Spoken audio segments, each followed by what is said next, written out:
Merhaba, yeni bir podcast ile beraberiz.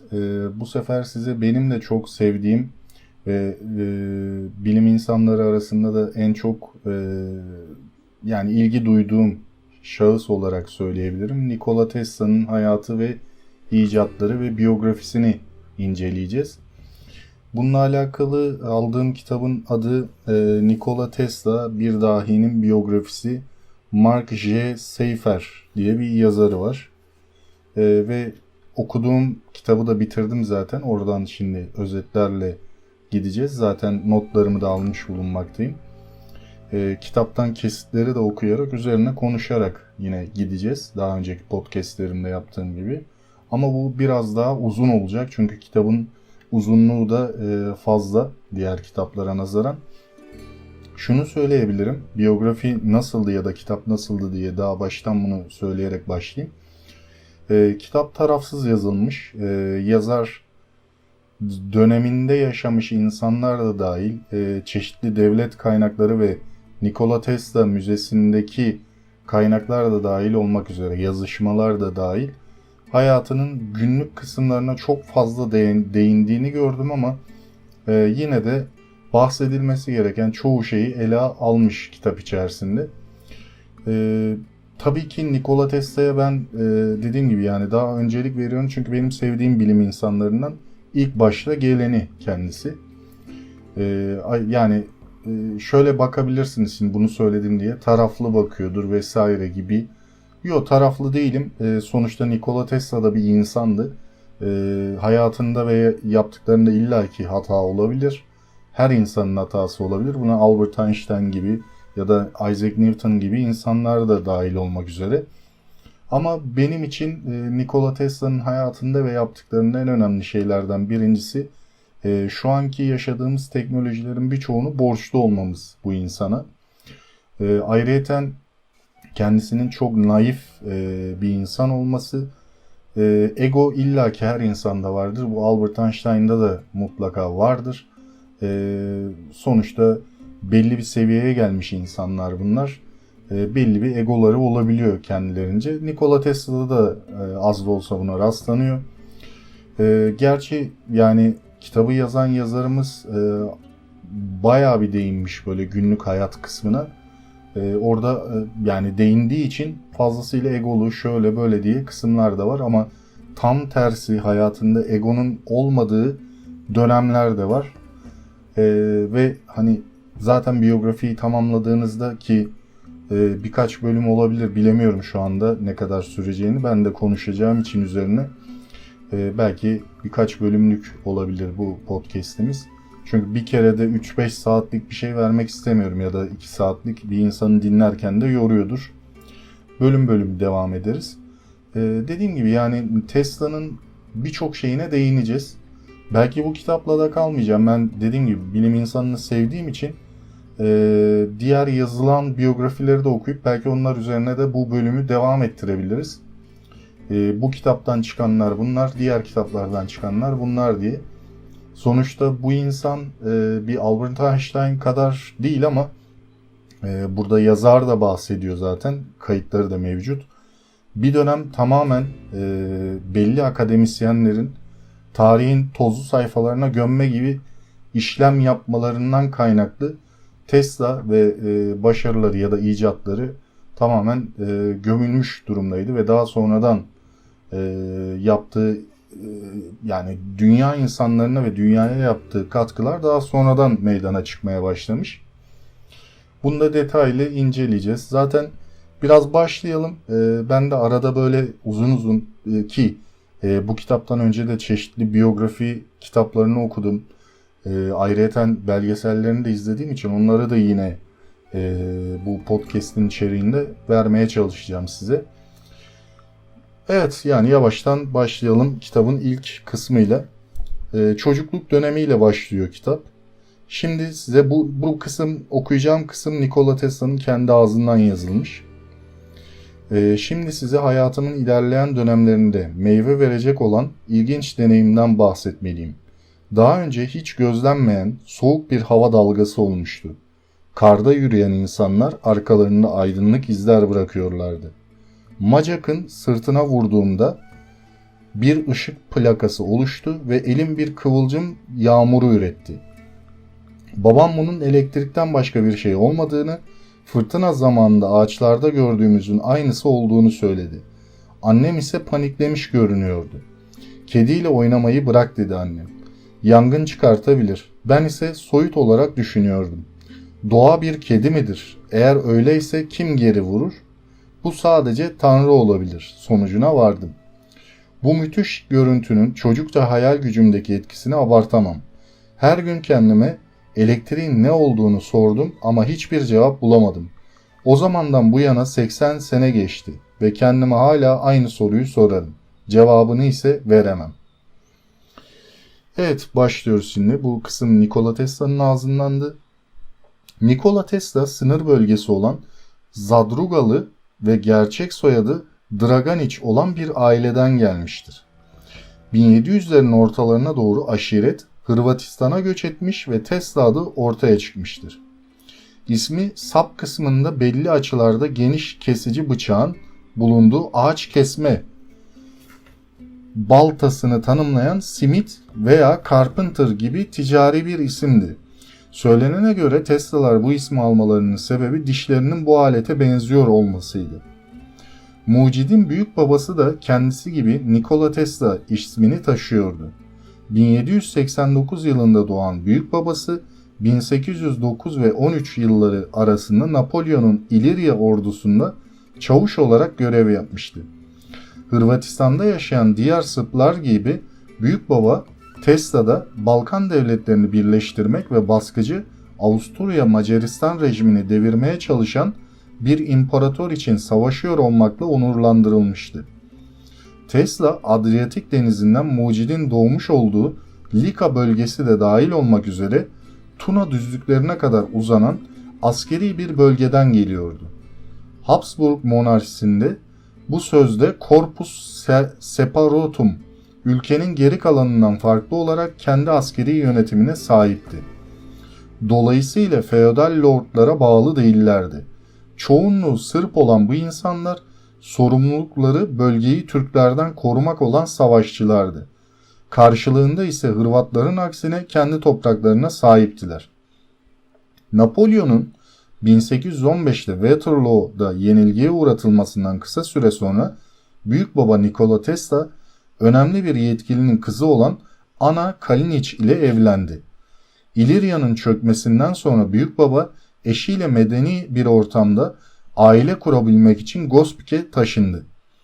3 Şubat 1819'da mucidin babası Milutin Tesla doğdu.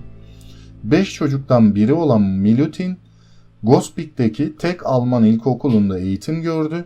Erkek kardeşi Josip gibi Milutin de babasının izini takip etmeye çalıştı. Delikanlılık döneminde Avusturya Macaristan Askeri Akademisi'ne yazıldı ancak disiplinli bir hayatın saçmalıklarına karşı isyan etti. Aşırı hassastı ve bir subayın kendisini pirinç düğmelerinin cilalı tutması nedeniyle eleştirmesinden sonra okulu bıraktı. Josip ise önce subay, daha sonra matematik profesörü oldu. İlk olarak Gospić'te, daha sonra ise Avusturya'da bir askeri akademide çalışan Milutin, politik olarak aktifti. Şiirler yazdı ve rahipliğe girdi. Felsefeci Vuk Karadiş'den etkilenen Milutin, Sribin Pravović, Adaletin adamı takma adı altında yerel gazetelerde yayınlanan başka yazılarla Yugoslav fikrini yaydı. Tesla babasının bu yazı tarzının çok da takdir edildiğini, yazı üslubunun nukte ve hiciv ile dolu olduğunu yazdı.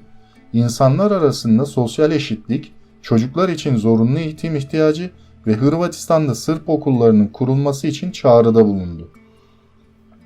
Bu makalelerinden dolayı Milutin entelektüel elit kesimin dikkatini çekti. 1847'de daha seçkin Sırp ailelerinden birinin kızı olan Dujoka Mandić ile evlendi. Dujoka, anne tarafından büyük babası 1811 yılında Fransızların Hırvatistan'ı işgali sırasında gösterdiği liderlik nedeniyle Napolyon'un kendisi tarafından verilen Fransız onur madalyasına sahip aksakallı bir rahip olan Toma Budislavljević 1777-1840, Toma'nın 7 çocuğundan biri olan Soka Budislavljević seçkin, ruhani ve askeri bir aileden gelen Sırp vaiz Nikola Mandić ile evlenerek aile geleneğini devam ettirdi. 1821 yılında doğan kızları Djoka, Tesla'nın annesiydi. 8 çocuktan en büyüğü olan Djoka'nın görevleri hızlıca arttı. Çünkü annesi görme sorunları yaşıyordu ve en sonunda kör oldu. Annem nadir yeteneklere ve cesarete sahip, gerçekten muhteşem bir kadındı diye yazdı Tesla. 16 yaşında koleraya yakalanıp ölen tüm aile fertlerinin vücutlarını gömmek için hazırlamanın da sorumluluklarından biri olduğu Djoka, bu sorumlulukların ağırlığı nedeniyle olsa gerek okumayı hiç öğrenemedi. Bunun yerine epik Sırp şiirlerini ve İncil'in uzun metinlerini ezberledi. Evet, ben bu kesme kadar özellikle almak istedim. Buradan sonrasına da yine devam ederek gireceğiz ama özellikle ben ailesinin nereden olduğunu ve bazı kısımlarını almak istedim bu kısımda. Ki şimdi ben burada bir yandan kitaptan devam ettiriyorum ki kitabın sayfalarından okuyarak ve size dediğim gibi arada da kendi bilgilerimle beraber pekiştirerek vermek istiyorum. Kitap sayfalarının sesini duyarsanız bilin ki farklı bir konuya geçiyoruz. Oradan da detaylandırarak devam edeceğiz. Bu alıntı yaptığım ve kitaptan okuduğum kısımları metin olarak yine ben web sitemde yayınlayacağım. Onu web sitemden de görebilirsiniz. Dediğim gibi kendi fikirlerim kısmında onları yazmıyorum şu anda. Tamamen doğaçlama yapıyorum bu kısımlarda. Daha önceki podcastlerimi dinleyenler bilecektir. Buradan sonraki okuduğum kısımları tamamen dediğim gibi kaynakla beraber, kitapla beraber yani direkt web sitemde bulabileceksiniz. Tabii ben kitapla derken kitabın kendisi değil, benim alıntıladığım kısımlarını, özellikle okuduğum kısımlarını göreceksiniz. Devam edelim. Yani şöyle söyleyeyim, bu kısımda söyleyeceğim kısım şu olabilir. Nikola Tesla'nın babası bir rahipti ve Tesla'nın hayatında bazı değişikliklere de neden olmaya çalışmış ama Tesla kendi yolunu çizmek istediği için babasının sözlerini dinlememiş. Babasına kalsa daha çok dini eğitim aldırtıp şu anki tanıdığımız Tesla olmamasını sağlayacaktı. Ama Tesla daha sonra ısrarlarıyla beraber babasının bu inadı diyebilirim, inadını kırıp kendi yoluna devam etmeye başlıyor. Devam edelim. Yine ben okudukça dediğim gibi arada girmem gereken kısımlarda yine böyle gireceğim. Şimdi Tesla fotografik belleğinin çok güçlü olduğunu, bazen kız kardeşlerinden birinin kendisine hangisinin halüsinasyon olup hangisinin olmadığını söylemeleri için yardım ettiğini belirtmiştir. Dane gibi onun da düşünceleri, Dane bu arada erkek kardeşi, sıklıkla sıkıcı ışık kıvılcımları ile bölünürdü. Bu psikonörolojik rahatsızlıklar hayatı boyunca devam etti. Olumlu yönden ele alındığında bu problem onun yaratıcı yeteneğiyle de bağlıydı. Hayalinde canlandırma güçlerini, çeşitli kreasyonlarını kağıda ve gerçek dünyaya geçirmeden önce şekillendirmek ve hatta onları kafasında çalıştırıp modifiye etmek için kullanırdı. Niko ilköğretim yıllarındayken Gospić'teki yerel kütüphanede çeşitli kitapları sınıflandıran bir iş edindi. Ancak loş ışıkta gözlerinin bozulacağı korkusuyla geceleri okuması yasaktı ve Milutin onu durdurmaya çalışırken sinirlenirdi. Azimli Niko evdeki mumları araklar, odasındaki çatlakları kapatır ve gece boyunca okumaya devam ederdi. Tesla'nın hayatını değiştirdiğini söylediği kitap, Macar yazar Josica Aba'nın oğlu hakkında yazdığı ve Sırpçaya çevrilen hikayesi Abafi idi. 8 yaşına kadar karakterim zayıf ve kararsızdı.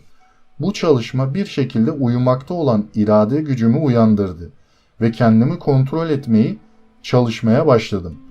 İlk baştaki hedeflerim Nisan ayında karın yavaşça eriyip gitmesi gibi yok oldu ama kısa süre içinde zayıflıklarımı keşfettim ve daha önce hiç bilmediğim bir haz hissettim. İstediğim gibi davranmamın tadına vardım. Böylece 12 yaşında yaşamı boyunca paradoksal şekilde kendini gösteren, kendini reddetme ve kendinin uzmanı olma durumlarını başarıyla deneyimliyordu. Aynı zamanda Tesla muhtemelen ağabeyinin ölümü, ebeveynlerine olan gergin ilişkisi ve cinsel arzularının reddiyle ilişkili olarak yaşadığı stresten kaynaklanan tuhaflıklar göstermeye başladı. Bu zamanda hastalandı ve Mark Twain'in yazılarının ruhunu değiştirdiğini ve onu iyileştirdiğini söyledi. 25 sene sonra Bay Clemens ile tanıştığında arkadaşlık geliştirdik.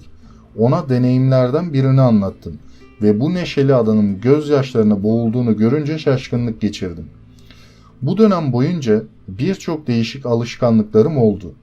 Kadınların küpelerine karşı şiddetli bir hoşlanmama durumum varken bilezikler gibi diğer aksesuarlar hoşuma gidiyordu. Bir incinin görüntüsü bile bana neredeyse gıcıklık verirken keskin kenarlı objelerin parlaklıkları ile büyülenirdim. Başkalarının saçlarına tabancanın ucunda olmadığı sürece kesinlikle dokunmazdım. Bir şeftaliye bakınca ateşim çıkardı. Şimdi bile 61 yaşında bu tip uyarılara karşı tamamen duyarsız değilim. Evet, yani burada Tesla'nın kendi şahsi bazı takıntılarını da değiniyor. Ve özellikle burada bahsetmem gereken bir kısım daha var. Burada detayına girilmemiş. Ama Tesla'nın fotoğrafik belleği tamamen sinestezi rahatsızlığıyla ilişkilidir. Bunda kanalımda Tesla'nın hastalığı diye bir yine videom var. Oradan dinleyebilirsiniz. Sinestezi renklerin kokusunu alma ya da bazı şeylerin böyle tam tersi zıt işlevinde çalışma gibi bir özellik. Veya renklerin kokusu veya işte renklerin dünyasını farklı görme gibi bayağı gelişmiş bir özellik sağlıyor. Ama tabii bu bir rahatsızlık olarak geçiyor.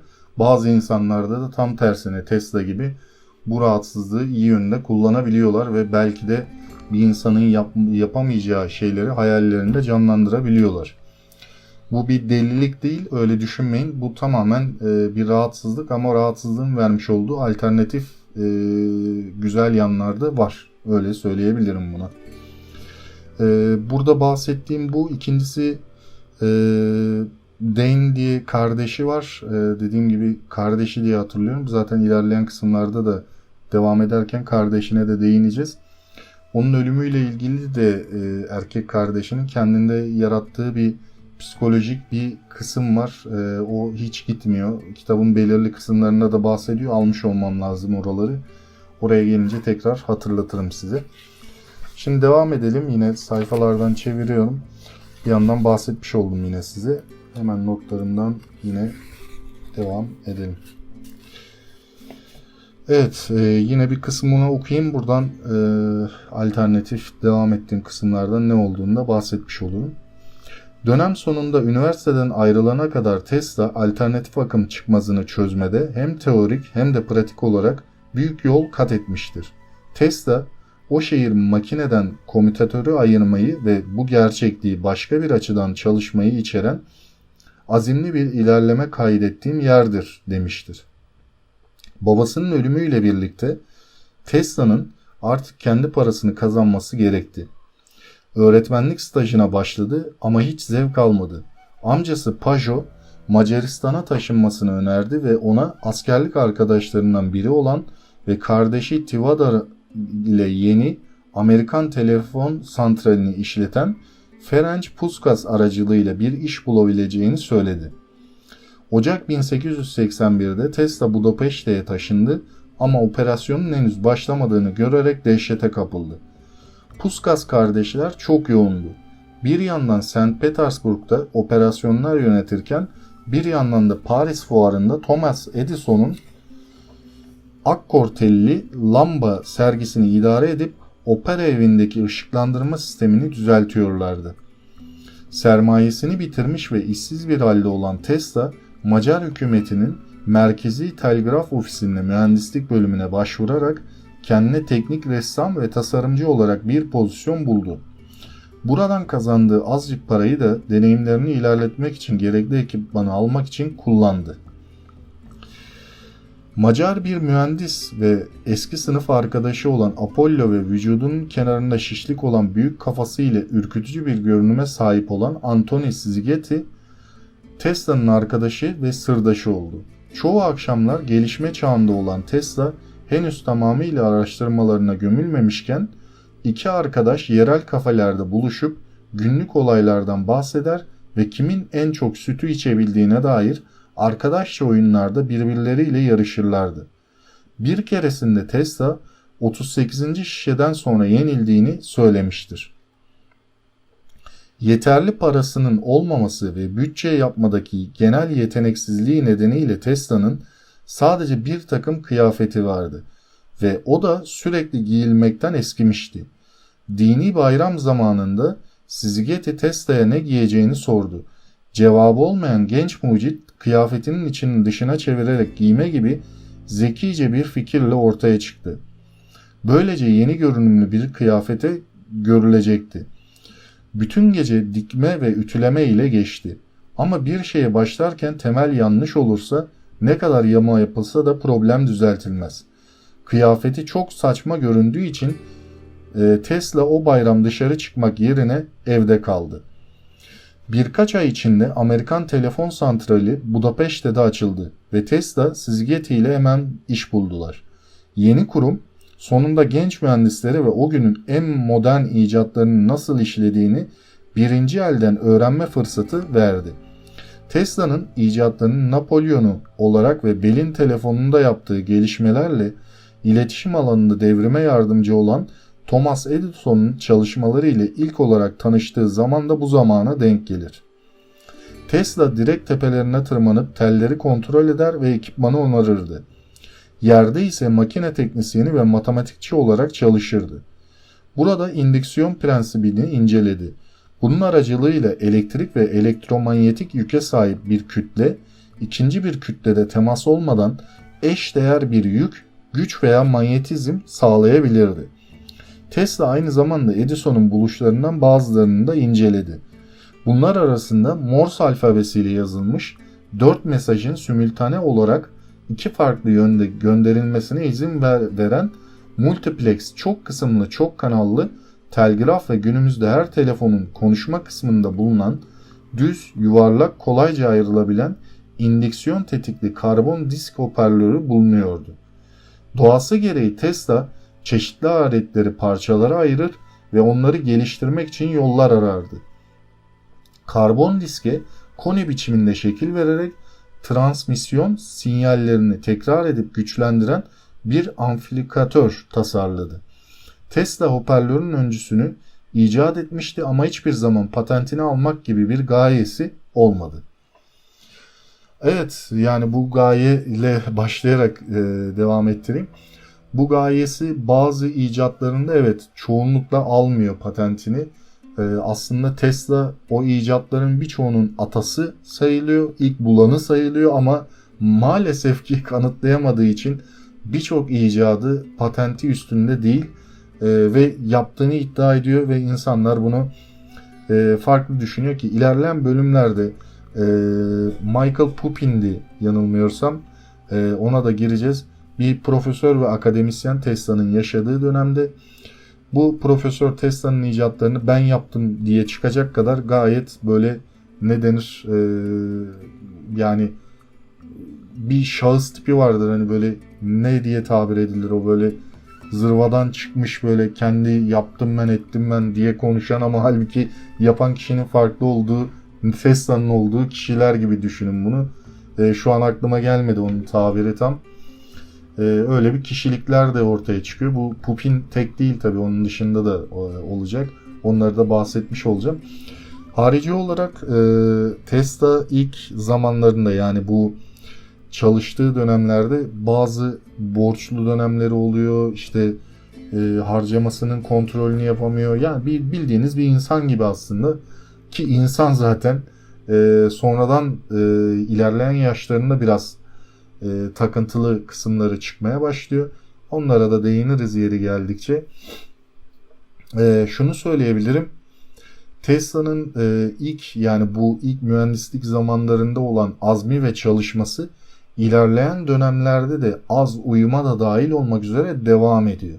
Zaten o kısımlara da dediğim gibi geldikçe böyle değinmeye çalışacağım size. Şimdi devam edelim. Yine benim notlarımdan okuyacağım. Kısa bir bölüm bu. Bunun üstünde de yine konuşuruz.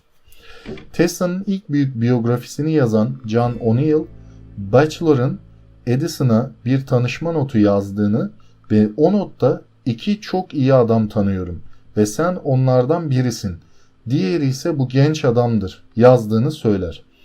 Bu sık tekrarlanan öykünün doğruluğu için yeterli bir kanıt yoktur. Örneğin Batchelor, Tesla'nın gelişinden en az 3 ay öncesinde Amerika'da bulunmuştur. Bu nedenle bir mektup yazmamış olmalıdır. Buna ilaveten Edison'ın Tesla ile Paris'te Avrupa operasyonlarına bakmaya gittiği az bilinen seyahatinde tanışmış olduğuna dair kanıt vardır. O'Neill ayrıca Batchelor'ın Edison'un eski asistanı olarak bahsederek hata yapmıştır. Çünkü o zamanlar Batchelor muhtemelen Edison'un en yakın iş arkadaşıdır. Ancak Edison, Tesla benim için New York'ta çalışmıştır ve asistanım Batchelor tarafından Paris'ten getirilmiştir diyerek doğrulamıştır. Ama Batchelor'ın Tesla'nın dahiliğini takdir ettiğine dair herhangi bir referans yoktur. 28 Ekim 1883'te Tesla'nın Edison Continental için çalışmaya başlamasından tam bir yıl sonra halen Strasbourg'da iken Batchelor yaptıkları işlerden dolayı bahsedebileceğim 2 veya 3 isim var. Bay Stott, müfettiş, Bay Vissier, asistanım, Bay Goffrey, santrallerden hep iyi bahsedilen kişi, başkalarının da kapasiteleri, yetenekleri var elbet ama bence bunlar en iyileri demiştir. O'Neill'ın söylediğine göre Tesla, Batchelor'ın kesinlikle etkilemiştir. Şimdi bu ayrı bir biyografi yazan John O'Neill diye birisi.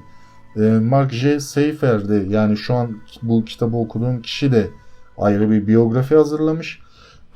Benim şu an okuduğum bu kişi hem doktora yapmış ve Tesla'nın biyografisiyle alakalı da iyi çalışmış bir kişi. Ama dediğim gibi bu kitapta özellikle tez yazmasına rağmen Tesla ile alakalı, hayatı ve biyografisiyle alakalı bu kitapta sanırım günlük hayatına çok girmiş diye düşünüyorum ben. O yüzden hani aradaki aldıklarımı koymuş olsam gerçekten hani çok aşırı derecede günlük hayata girdiği için kitabın belli kısımları özellikle çok böyle boğarak gidiyor. Ama belli kısımlarda Tesla'nın harbiden böyle kısımlarına giriyor. Yani kişiliği olsun, icatlarındaki yaptığı deneyler olsun vesaire. Yani o kısımlara da girdiği için ilgi çekici oluyor. Ve ayrıca burada dikkat edilen bir kısım var. Bunu birçok videoda ya da okuduğunuz Tesla ile alakalı yazıda duymuşsunuzdur.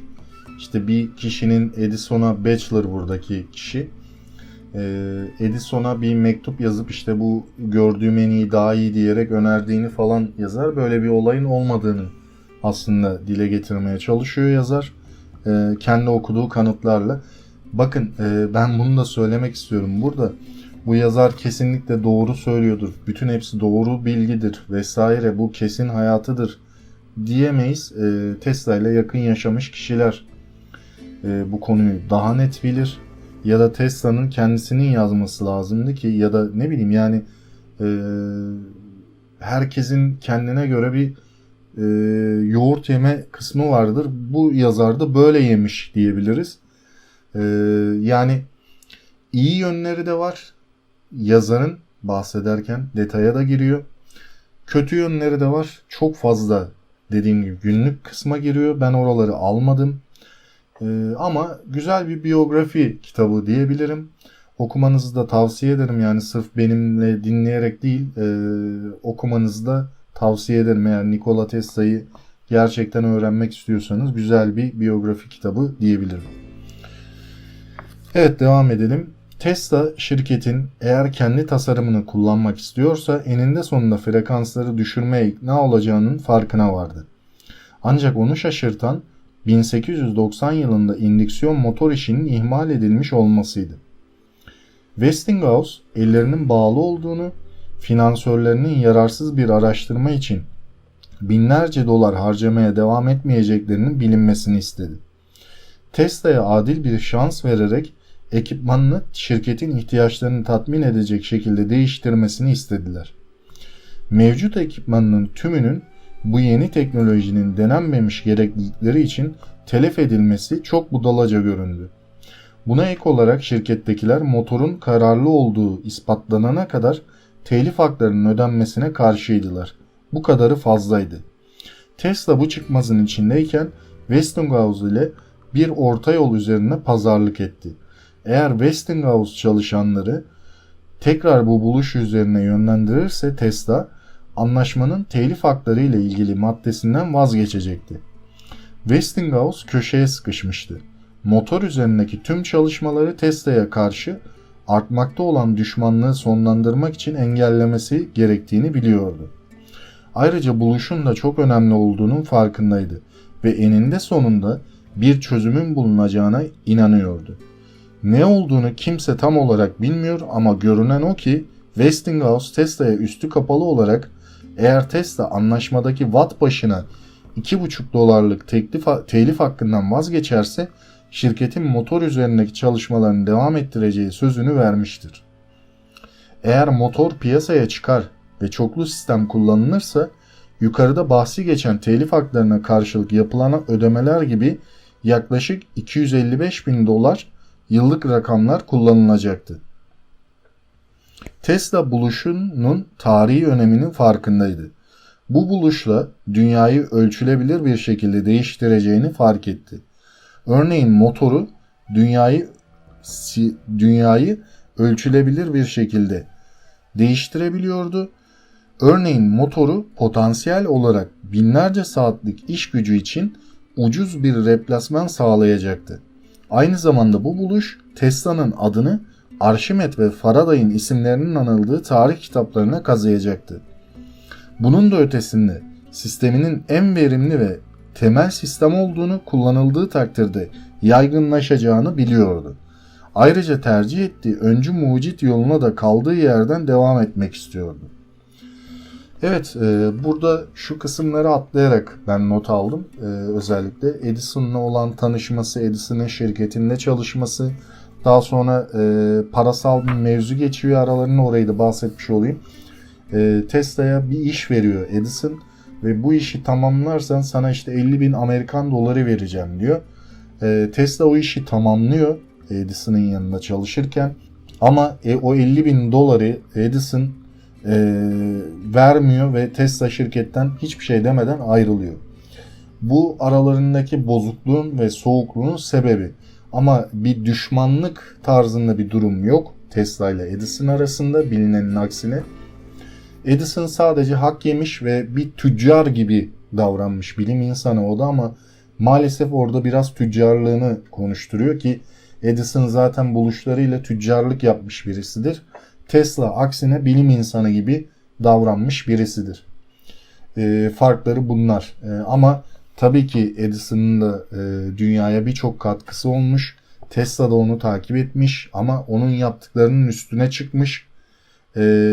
Bir usta olarak düşünmeyin, hani çırak ustayı geçer gibi bir söylem var. Çırak değil Tesla hiçbir zaman. Tesla'nın ayrı bir bakış açısı var. Edison'ın ayrı bir bakış açısı var.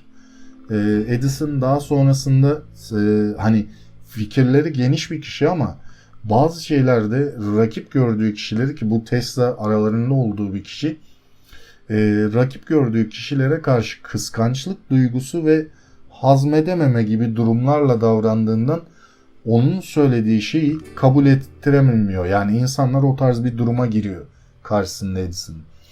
Böyle bir durum var. Çalıştığı dönemden sonra Edison'la yolları ayrılıyor. Tesla yine fakirlik dönemleri geçiriyor.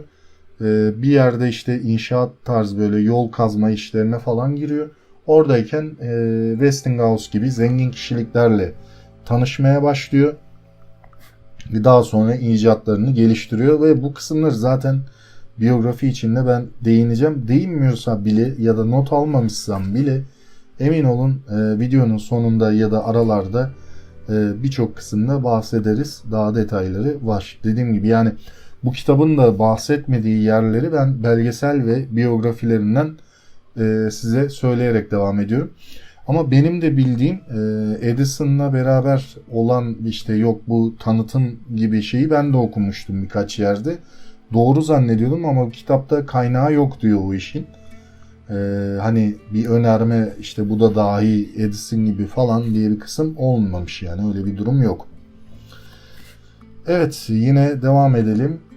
Tesla ünü artıp başarıları yerel gazetelerin manşetlerine taşındıkça Sırp ve Hırvatlar için bir sanal yarı tanrı ve ailesi için de uzaktaki bir hayırsever asil pozisyonuna geldi. Rüyalarımızda bile seni düşünüyoruz diye yazdı eniştelerinden biri. T.C. Martin gibi arkadaşlarıyla ara sıra buluştukları akşam yemekleri veya Pittsburgh'a yapması gereken ziyaretler dışında mucit, uyku hariç tüm zamanını laboratuvarında geçiriyordu. Ortağı Alfred S. Brown gerektiğinde yardım için uğrardı ama Tesla daha çok bir veya iki asistanı ile veya tek başına çalışırdı. Alışkanlığı olduğu üzere haftanın 7 günü sadece otelde kendine gelmek için ihtiyacı olan veya gerekli bir randevusu olduğu zamanlar haricinde durmadan çalışırdı. Seçimi üzerine keşiş olan ve filizlenmekte olan yeni çağda önemli biri olma arzusu ile dolu sihirbaz, dikkatinin dağılmasının minimuma indiği ve konsantrasyonunu daha da yoğunlaştırabildiği için genellikle gece çalışmayı tercih ederdi.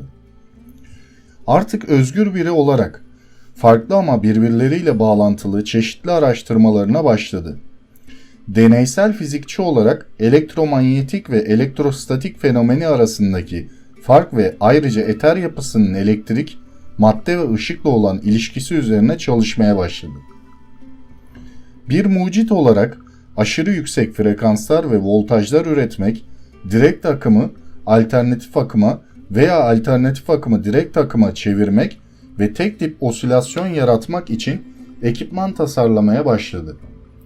Ayrıca ışık üretmek ve telsiz iletişim konseptini araştırmak için çeşitli yollar planlamak istiyordu. Dünyanın doğal kaynaklarının kolay tüketilebilir olması ve ahşap ve kömür tedariğinin bir sonu olması ile ilgili olarak Tesla, başkalarının bulgularını gözden geçirip düşünerek buluşlarını geliştirdi. Ve bu konularda tamamen orijinal buluşlar tasarlayarak saatler harcadı. Evrimsel bakış açısı ve pragmatik düşüncelerden etkilendi. İnsanların yaratıcı uğraşlarla daha çok vakit geçirebilmesi için fiziksel iş gücü gerektiren fuzuli işleri yapabilecek mekanik yollar planlamak istedi. İşçinin makinenin bir uzantısı olduğunu gören Karl Marx'ın aksine Tesla makinaların işçiyi serbest bırakacağını fark etti. Tesla'nın gözünde mucit, ileri teknolojiyle geleceği yönlendiren, türlere zaman ayıran ve onları aydınlatacak olan biriydi. Evet, burada biraz daha Tesla'nın ilerleyen dönemlerdeki ve çalışmalarını daha çok deneysel yöne çevirdiği zamanlara geçiyor. Özellikle Tesla çok fazla uyuyan biri değildi. Zaten kitabın içerisinde de çok fazla okumuştum, denk geldim de. Günde 4 saat gibi uykuyla durabiliyor. Tabii ki vücut şu an bilimsel açıdan baktığımızda bir insan vücudunun en az 6 saat 8 saat aralığında uyuması gerekiyor. Tesla bunu yaparak vücudu direncini de bayağı azaltıyor ama belki de alışmasından kaynaklı bundan verim aldığını düşünüyor. Halbuki ilerleyen dönemlerde biraz da olsa kendisine rahatsızlık yarattığını fark etmeye başlıyor ama yine de çalışma performansını hep bu saat aralığıyla tutuyor. Evet, yine bir devam edelim kitaptan. Yine üzerine konuşuruz gerektikçe. 16 Aralık'ta Michael Pupin AIEE'de çok fazla sistemler hakkında bir sunum yaptı. Bir hafta önce aynı sunumu New York Matematik Topluluğu'nda aynı yapan Pupin, çok fazla sistemlerin bu yeni alanındaki soyut teorilerini ilerletebildiği için gururluydu. Geriye doğru taranmış saçları, Weyermann gözlükleri, Uçlarda incelen fırça gibi bıyığı ve profesyonel 3 parça takımıyla Pupin, Amerika'ya dönüşüne hızlı bir şekilde yeniden alışıyordu. Konuşmasından önce görev bilinciyle Tesla'ya mektup yazarak motorlarını tartışmak istediğini söyledi, ancak Tesla onu yine atlattı. Arthur Kennelly, Elihu Thompson, Charles Bradley, Charles Steinmetz'in de bulunduğu AIEE açılış konuşmasında Pupin, Nikola Tesla'nın güzel buluşları ve bu buluşların pratik uygulamalarında Dobrovolsky ve Brown'un başarılı olması konularından bahsetti. Ancak konuşmasında bu operasyonun özelliklerinin bağımsız olarak elde edilmiş olduğunu ima etti. Tesla'nın bu sunuma katılmadığı anlaşılıyor. Onun yerine bir gün sonra Pupin'e bir mektup yazıyor, ancak tebrik etme veya buluşma daveti için değil. Tesla, Pupin'e orijinal patent spesifikasyonlarını almasını öneriyor. Dobrovolsky ve Brown'un tasarımının kendi çalışmasının basit bir kopyası olduğunu söylüyordu. Ancak Pupin karşı hamleye geçmişti. "Senin buluşlarından daha çok fazla bahsetmedim diye bende yanlış aramamalısın. İlk olarak çok fazla sistemlerin en temel prensiplerinden genel olarak bahseden bir makalede pratik detayları konuşmak için henüz erkendi. İkincisi, motorlarını kulaktan dolma bilgilerle biliyorum. Bana o motorları görme zevki verilmedi. 2 kere oteline geldim, 1 kere de mektup yazdım ama tüm çabalarım sonuçsuz kaldı." Pupin mektubunun sonunda yeniden bir randevu ayarlamaya çalıştı ama Tesla, özellikle de ana dilini çok kötü konuşan bir Sırp'tan gelen bu saflığı kolay kolay affedebilecek biri değildi. Aşırı hassas olan Tesla için Pupin, etrafta sahte bilgiler yayan biriydi. Evet, Pupin'le ilk bu kitaptaki kısmı başlıyor aslında. Pupin, başta da bahsettiğim gibi Michael Pupin diye adı ve soyadı. O dönem Tesla'nın yaptığı başarıları bir nevi geriye atma, kendisi yapmış gibi söylemlerde bulunma gibi durumlar yapıyor. Tesla'da Pupin'e karşı sürekli randevularını erteliyor, görüşmek istemiyor vesaire. Tesla'nın biraz da karakteriyle alakalı, bu tarz insanları sanki duvar örmüş gibi uzakta tutmaya çalışıyor. Tabii bu hayatında bir süre sonra büyük problemlere de sebebiyet veriyor.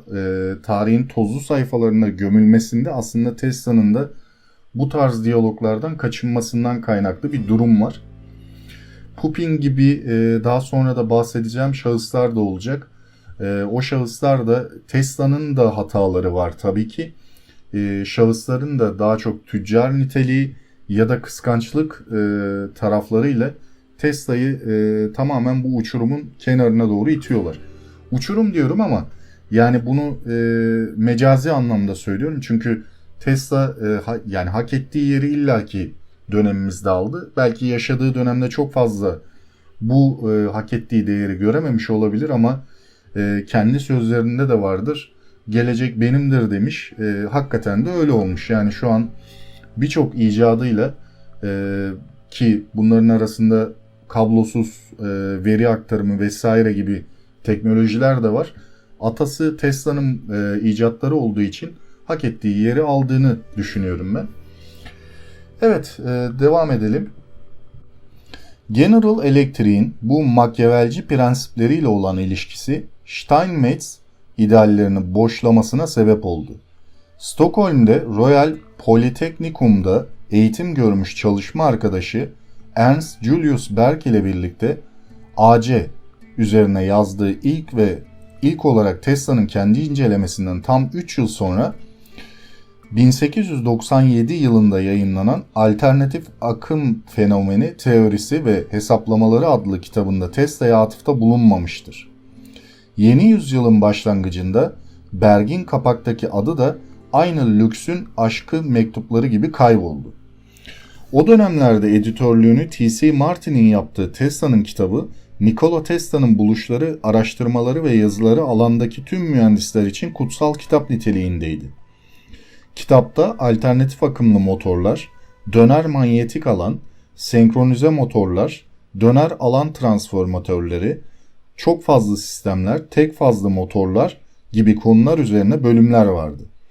Steinmetz, çalışmasının bibliografisinde bunun görünmemesi çok şaşırtıcıdır. Steinmetz'in 1902 yılında yazılan ikinci kitabı elektrik mühendisliğinin teorik elementlerinin ön sözünde yazar AC çok fazla sistemin mucidine neden atıf yapılmadığını açıklamaya çalışmıştır. Steinmetz kitabında şöyle yazmıştır. Son yıllarda elektrik literatüründe çok sayıda teori çıkmaya başlamıştır. Örneğin indüksiyon motoru ile ilgili teoriler de ortaya çıkmıştır. Ancak bunlar doğru değildir.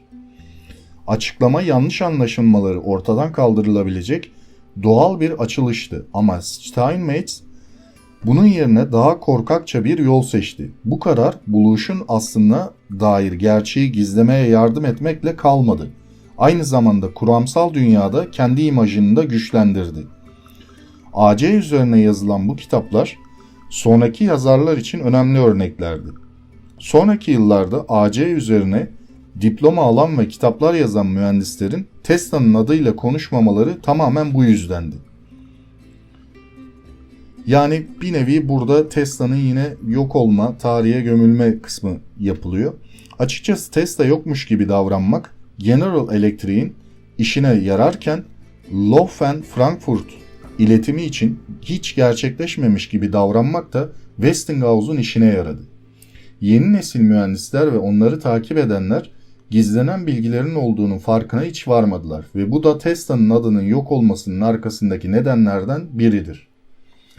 Yani dediğim gibi yaşadığı dönemde Tesla'nın adını yok etmek bir nevi hala icat yapan ve aktif bir vaziyette o dönemde var olan birisini resmen tarihin sayfalarına gömmeye başlıyorlar. Burada Tesla hala özellikle bu kitabın bu bölümlerinde aktif bir vaziyette icat yapıp deneysel ortamda, laboratuvarında bir şeyler üretmeye çalışan bir mucit. Aynı Edison'ın da zamanında aynı dönemde yaşamışlar sonuçta. O da aynı şekilde devam ettiriyor. Bazı elektrik ya da elektrik enerjisi dışında buluşları da var Edison'ın. Aynı şekilde devam ediyor ama Edison'ın farkı hem tüccar olması hem de insanlarla olan diyaloglarında daha çok karşılıklı ilişkisi olması dolayısıyla adı daha çok duyuluyor. Ama Tesla hem dediğim gibi karakteriyle alakalı insanlara olan iyi yaklaşımının karşılığını almayınca bir çekilme yapması ve diyaloğunu kesmesi gibi durumlarından kaynaklı tarihin tozlu sayfalarına gömülmeye çalışılıyor.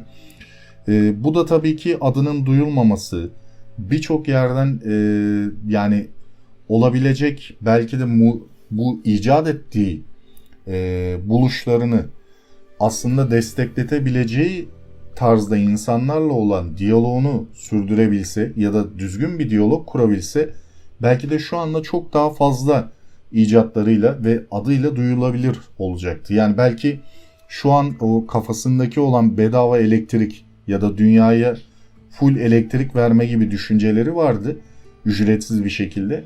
Bu düşünceleri gerçekleştirebilirdi ki bunu da kendi maddi imkanlarıyla belki yapabilirdi. Zaten ilerleyen bölümlerde de oralara da değineceğim detaylı bir vaziyette. Aslında çok basit bir şekilde para kazanabilecekken çok kötü durumlara düşüyor Tesla yaşadığı dönemde. Bunun da aslında büyük sebebi kendi dediğim gibi bu şahıslar ve sosyal diyaloğunun çok az olmasından kaynaklı oluyor. Evet, devam ediyoruz yine. Mucit konuşmasını uzun mesafe kabloların yapımındaki geliştirmelerle Atlantik ötesi ses iletiminin mümkün olacağını iddia ederek bitirdi. Şunu bilmek önemlidir. Mucit o zaman henüz sesin telsiz transformasyonunu düşünmemişti. Bilgi, ışık ve elektriğin telsiz iletimini düşünmüştü ve bu da Morse alfabesiydi. Ancak Price ile toprak akımının varlığı üzerine olan tartışmaları devam ediyordu. Ve kısa bir süre sonra Tesla'nın kafasında sesi ve hatta resimleri telsiz şekilde iletme fikri canlanmaya başladı.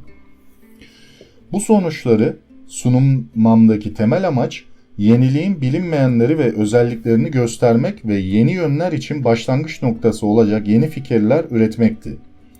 Bu akşam sizleri bazı yeni deneylerle eğlendirmeyi arzuluyordum. Alkışlarınız bunu başardığımın göstergesidir. Sunumun sonunda Bay Tesla hayal kırıklığı yaratarak dinleyicilerine sunmak için hazırladıklarının 1/3'ünü gösterdiğini söyledi.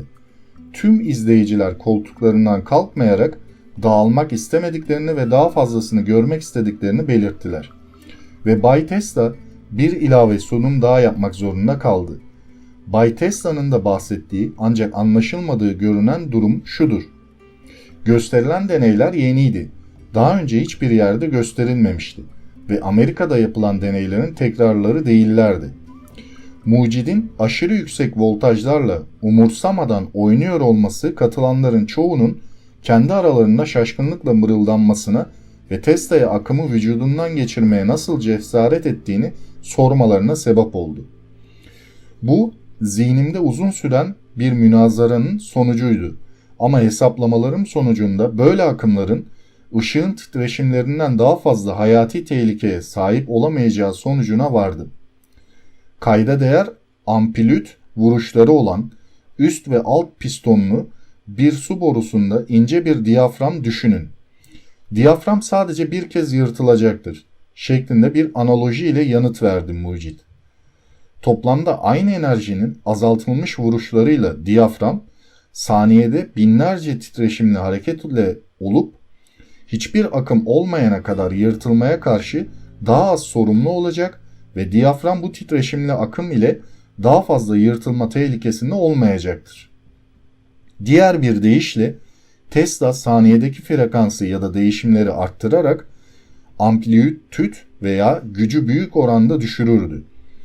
Böylece dinamoyu bir kez daha ateşleyerek vücudundan binlerce volt geçirdi ve ellerinde tuttuğu floresan tüpleri aydınlattı. Gördüğünüz gibi hala yaşıyorum diye ekledi. Ve Tesla'nın bu sunumlarında yaşadığı dönemde birçok yerde sunum yapmış kendisi. Bu sadece bir tanesini örnek olarak seçmişim, ben özellikle notlarıma eklemişim. Bu sunumlarda en çok sihirbaz diye bahsediyor yazar Mark J. Seifer bu kitabında ama hakikaten o dönem sihirbaz gibi düşünülüyor. Çünkü vücudundan binlerce voltluk akımı geçiriyor ve ampulleri aydınlatabiliyor ki bunu internet üzerinde de araştırdığınızda Tesla'nın elinde ampul tuttuğu ve ampulün yandığını gösteren çeşitli fotoğrafları var. Bunlar gerçek fotoğraflardır. Elektriğin hani derler ya, böyle terim olarak söylüyorum bunu. Elektrikle resmen oynuyor yani bildiğiniz. Ve bunu da sunumlarında kullanıyor ki yaşadığı dönemde Edison'la olan diyaloglarında bu da geçer. Birçok yerde de duymuşsunuzdur. Kitapta da vardı bu kısım. Tesla'nın alternatif akımını Edison yaşadığı dönemde kötü olduğunu, işte bunun insanları öldürdüğünü, bu alternatif akımla yapılamayacağını gösteren çeşitli deneyler yapıyor. Hatta bu elektrikli sandalyenin keşfi de Edison'ın büyük payı var. Çünkü neden? Alternatif akımla insanları cezalandırma kısmında kullandılar. Ve alternatif akımın kötü olduğunu kanıtlamak için bu deneyi yaptılar. Bu da tamamen Tesla'yı kötü duruma düşürmek ve alternatif akımı tarihten silmek için yapılmış bir mücadeleydi Edison tarafından ama başarılı olamadılar. Alternatif akım hala günümüzde bile kullanılıyor. Yani bunun sebepleri bu aslında. Tesla'nın yaptığı, dediğim gibi, sunumlarda da bu kısmı özellikle kullanıyordu. Hem elektrik enerjisinin tamamıyla sunumlarında ne olduğunu, nasıl projeleri olduğunu anlatıyordu. Daha sonra da böyle ufak tefek gösterilerle insanları etkileyebiliyordu yaşadığı dönemde. Evet, şimdi daha fazla uzatmayacağım. Bu ilk bölümü bitirelim. Biyografi yine devam edecek. Dediğim gibi bölüm bölüm devam edeceğim. Bu bölümlerde yine böyle yaklaşık 1 saati geçmeyecek şekilde yapmaya çalışacağım. Dediğim gibi hem kitaptan okuyorum hem de kitap dışında da kendi bilgilerimle özet vaziyette size aktarmaya çalışıyorum Tesla'nın hayatını. Kendi dinlediğim ve kendi izlediğim belgeseller, okuduğum kitap vesaire gibi ek bilgilerle de doldurmaya çalışıyorum boşlukları. Dediğim gibi bu bölümü burada sonlandırıyorum. Bir sonraki bölümde podcast'te devam etmek üzere. Hoşça kalın.